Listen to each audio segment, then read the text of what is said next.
What's up, guys? Here we are, reaction video. I just want to say I'm very excited. Shout out to Neste, Joe, Haja, Spencer, Dennis, Travis, everybody who was a part of this piece, this education piece. I'm so happy that a lot of people are talking about it. I mean, this video has reached over 250 million people on Facebook and YouTube combined. So education is such an important topic. If you care about poverty, race relations, climate change, then you better care about education. So without further ado, let's get into this reaction video. Fine brothers, what's up?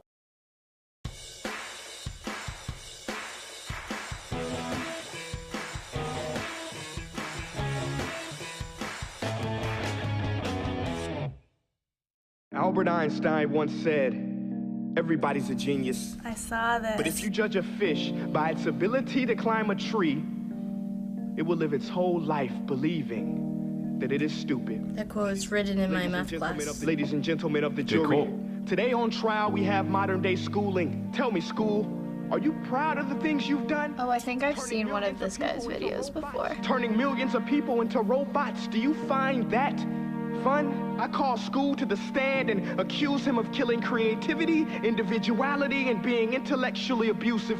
It's such a great message. Here's a modern day phone. That's the Recognize truth. it? Here's a modern day phone. Recognize it?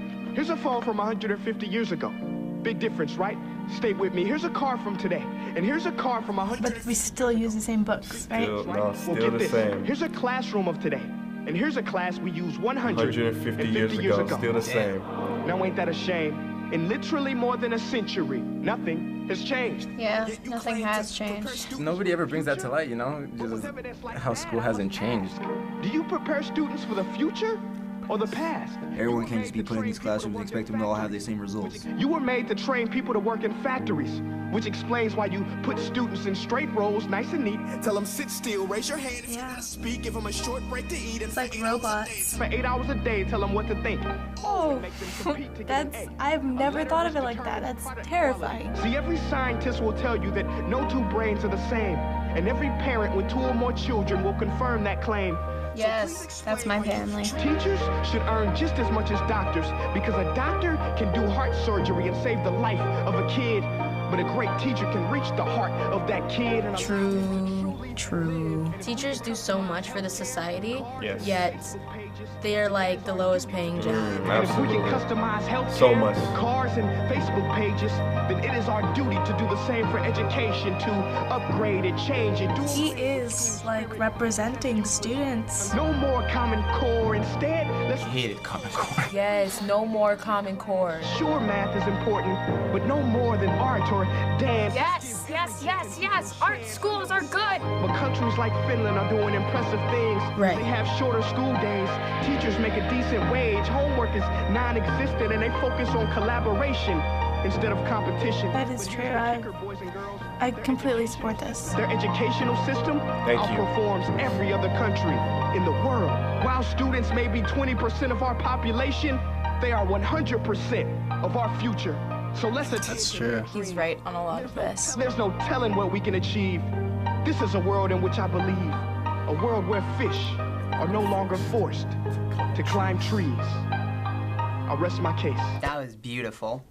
That's very important. Education is a right, not a privilege. There are a lot of people who are really smart, but their grades just don't tell the same story. Some of the most successful people in our society weren't good students, didn't go to school. The people who we look up to and learn about in school, George Washington, Abraham Lincoln, these guys didn't even go to school. There's just so much anxiety surrounding school now. It's more intense than ever. I'm gonna go back to Yeah. my high school, and every single one of my teachers, I'm gonna put this on their front desk, and I'll be like, watch this. I'm gonna tell my little brother to come to school on Monday and see if it's any different.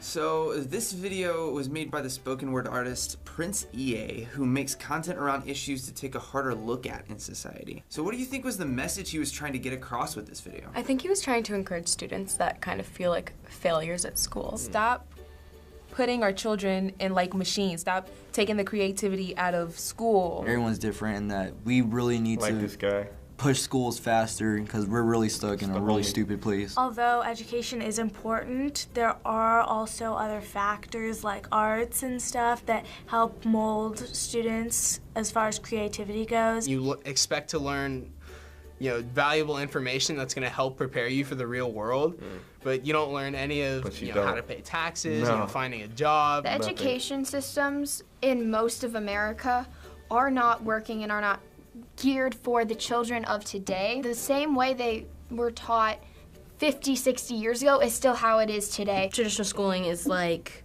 you go to school, you study, you get an A, and then that's it. Well, you're right. The cycle is almost like bulimia, right? You go to school, you consume, they feed you this information, and then you throw it up on the test, and then you go on to the next subject. It's educational bulimia.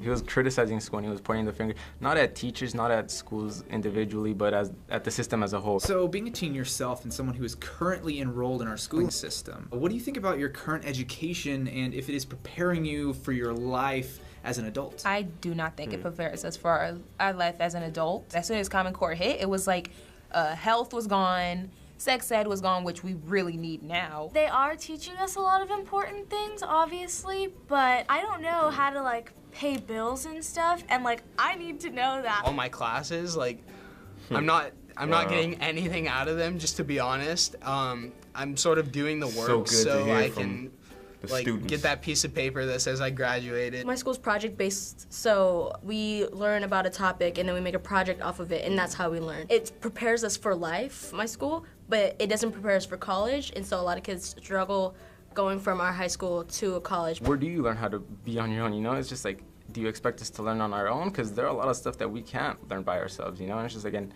when you go to school, you can't find that in school either, because school just teaches you what teaches you what to learn. There's been recent thoughts around this area by a new customized learning initiative called ESA, or Education Savings Account. Is this something that you've heard of before? No. No, I haven't heard of education savings account. So there's a program that is available in some states that if you can get access to it, it provides funding not just for college, but even earlier for things like private schools or individualized courses or programs for a child's education, almost like customizing parts of education. If something like this worked and was able to roll out in a larger way, what do you think the impact might be? I think it'll help students more because I know a lot of people, they will be struggling in classes because they don't learn the same way the teacher teaches, but don't have the money to actually get tutors. People might be happier. Courses will kind of be fit to them and their specific interests. People who train the craft they want to train in will be like even more adequate. That's what I think. I think they would spend most of their time on that and not have to worry about other things they have to get good grades in. It would make it much more personalized in a much better way, because the important thing is to talk to your child. They're not just this blank slate that you can push into exactly what happened to you. They have their own thoughts and opinions and feelings. It still doesn't fix it. Money is really, it is an issue, but it's not the big issue. The big issue is just these principals and these people that make all the legislation are so anti-technology. Why can't you use your smartphone in school? As a college student, I honestly cannot live without my smartphone.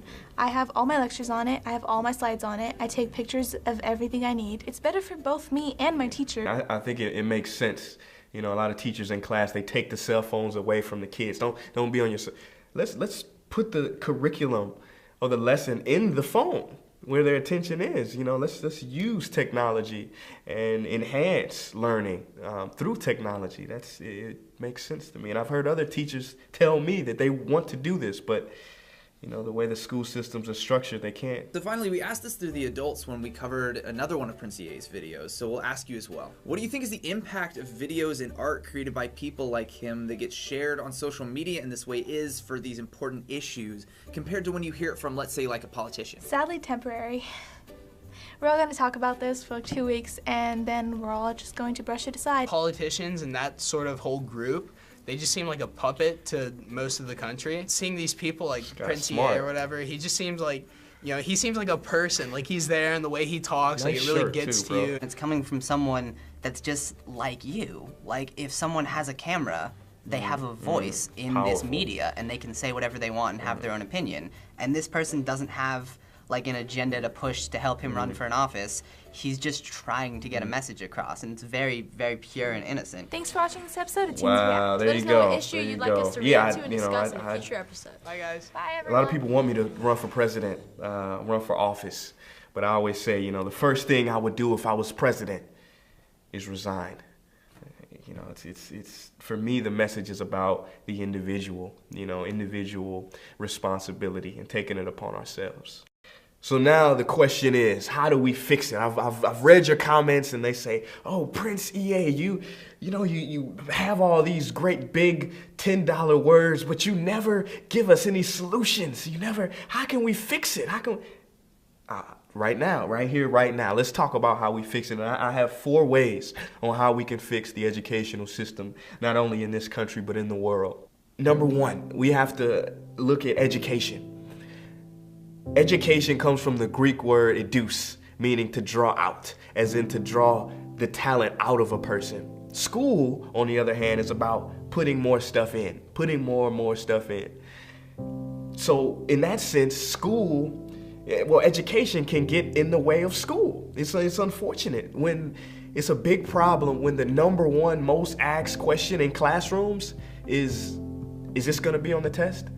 That's not good. That's terrible. It is so important to look at the cognitive sciences and try to integrate that into the classrooms. Molecular biologist John Medina, he says that if you wanted to create an educational system that was directly opposed to what the brain was good at doing, then you would design a classroom, a modern day classroom. You know, if I told you that students should have less homework, they should wake up later, they should be able to take naps, small naps in between classes, people would call me crazy. But when you look at the cognitive science, when you look at it, you'll see that these things actually enhance learning. Number 2, we have to bring the joy back into the classroom. The brain works best when the person is happy. If a student is stressed out, if they're miserable, how do we expect them to learn efficiently? It's not gonna happen. So we have to bring the joy and the happiness and the fun back into the classroom. Number 3, we have to look at what's working.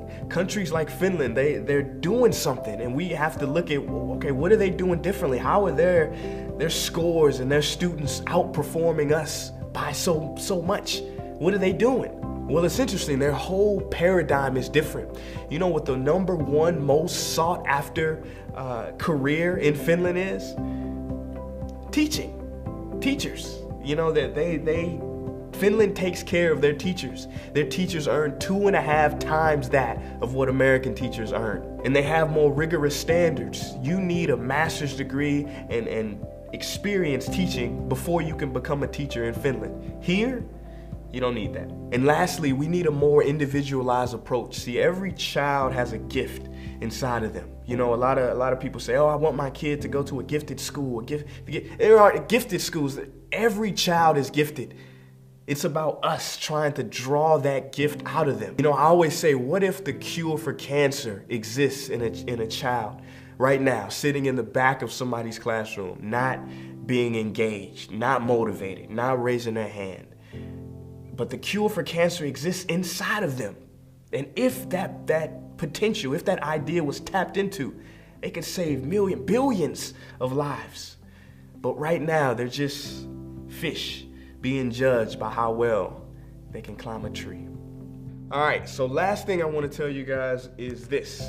These were some of the books that I used for research for my project of I Just Sued the School System. This one is called I Love Learning, I Hate School by Susan D. Bloom. This is an anthropology of college, amazing book. This one here is called Brain Rules, John Medina.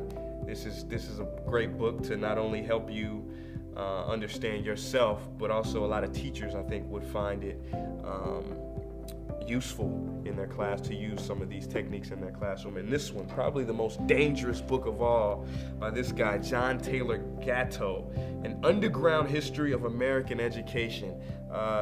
Gatto was New York's Teacher of the Year. He is probably the most well-researched academic on the subject of school, where it comes from, the factory origins. But there's a lot more. I just hope that everybody does the research for themselves. That goes for teachers, principals, faculty, staff, and even students. Very important for us all to learn more and more about how we can change this educational system in this country and around the world. My name is Prince EA, and